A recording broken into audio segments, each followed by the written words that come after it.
even if you're able to staff up and build a BDC internally, it doesn't mean that those people will be as reliable as perhaps an outsourced selection, that even if those people drop off or a couple people are sick, you'll never know it.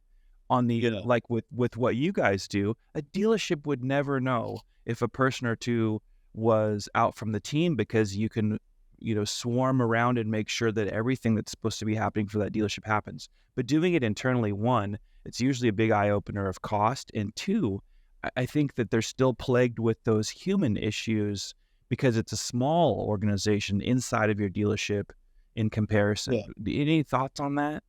Yeah, so it all starts with a lead, Shaun, right? So should salespeople handle leads? Absolutely. But are they trained to handle leads? Usually not. We hire people, we put them in positions, we give them a little blueprint, and we expect results. And that isn't, and listen, there are lots of great dealers that have this figured out and do it well. So I'm not making a blanket statement throughout the whole industry. However, I have a new hire coming on.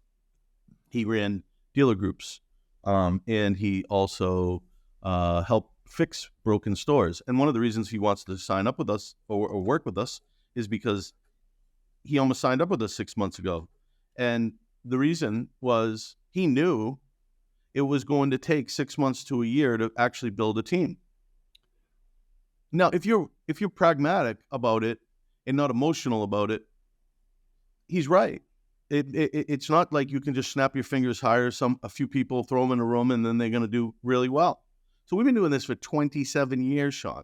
So the reality of it is we have experience. We have experienced people. We have experienced folks. And the process that we've been following for years is very consistent. The reliability we give dealers is something that they don't have to worry about building that team and someone quitting, to your point. But then we also, we've spent a lot of time on our technology to allow us to build in the integrations with not just with our phone system, but with the CRMs, to give dealers transparency into what we're doing. The challenge is sometimes the results aren't what they expect. We had a dealer the other day tell us that they expected us to get 20 appointments a day. We just signed up with them. They only get 500 leads a month. I mean, do the math. That's 16 leads a day. So how are we going to get 20 appointments? So it's like, a lot of times people, their mindset is, oh, a BDC is going to help me sell more cars. But it all starts with a lead, and turning that lead into a showroom visit, which turns into a sale. There's a lot that goes into that, a lot more than I think a lot of dealers spend time understanding. To their defense, they have a lot of stuff they're paying attention to. Yeah. All we pay attention to is that portion. We did some studies at the large group I was at. Average cost at that time, that was 10 years ago, was around $5,000 to $6,000 per BDC representative, right?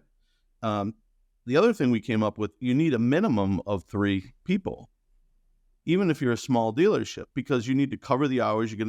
I'm on the phone, right? And then someone else is calling in, or I'm doing follow-up, I'm responding to a new lead, and a new email or a new text reply comes in. So this is another reason why a lot of people are turning to AI technology. And I don't necessarily think AI technology is a bad thing, but at the end of the day, AI doesn't understand emotion.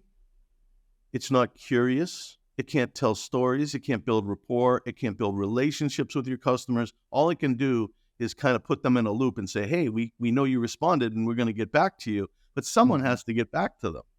Yeah. Now, there are some tools that are actually answering questions. I get that. But at the end of the day, what do you want, Mr. Dealer? What are your expectations? And so you want it obviously cost effective. No one would argue that. But if you're only putting one person or 2 people in a room, they're not trained, chances are you're not going to get great results, and you're going to keep going through the motions and finding new people to replace the people that left. And it's difficult unless you obviously have a store that you're selling 250 to 300 plus cars per month. Then you can hire more than 2 or 3 people and make it run more successfully.